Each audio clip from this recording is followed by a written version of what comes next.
My question is, how do we understand the claim that Jesus, peace be upon him, was crucified on a cross, tree, or pole in light of Deuteronomy chapter 21, verses 22 and 23, and Galatians chapter 3, verse 13, which states that whoever is hung on a tree or pole or cross is cursed? Thank you.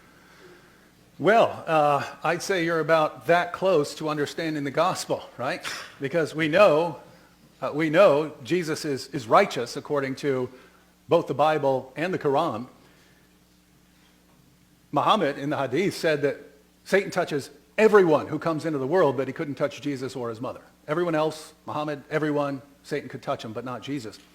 And so, you're right. How do we reconcile our belief that Jesus was righteous with the Old Testament claim that anyone who's hung on a tree is cursed?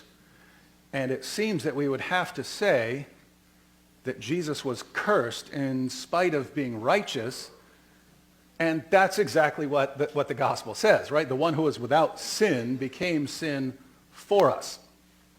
So, if we left those things out, and you would wonder, oh, was Jesus cursed? Well, Jesus was righteous, and yet he was cursed.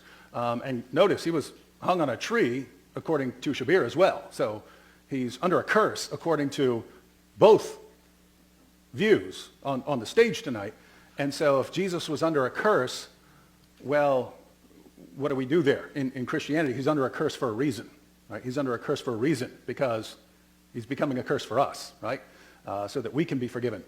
As far as other interpretations, I guess he's under a curse because he was hung on a tree, but I don't know. Shabir's about to answer, so he can explain what he would think about Jesus being hung on a tree. I agree that Jesus was righteous, and I don't agree that he was a curse.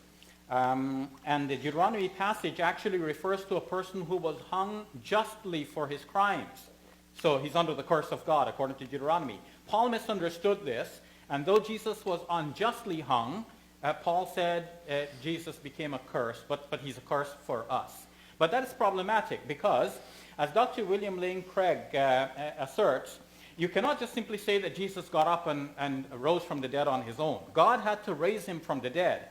But as I pointed out to him, for God to raise him from the dead, God has to want to raise him from the dead. And if all we know is that he died under the curse of God, according to your scriptures, you have no reason for thinking that God would want to raise the accursed person from the dead, who died under the curse of his own law.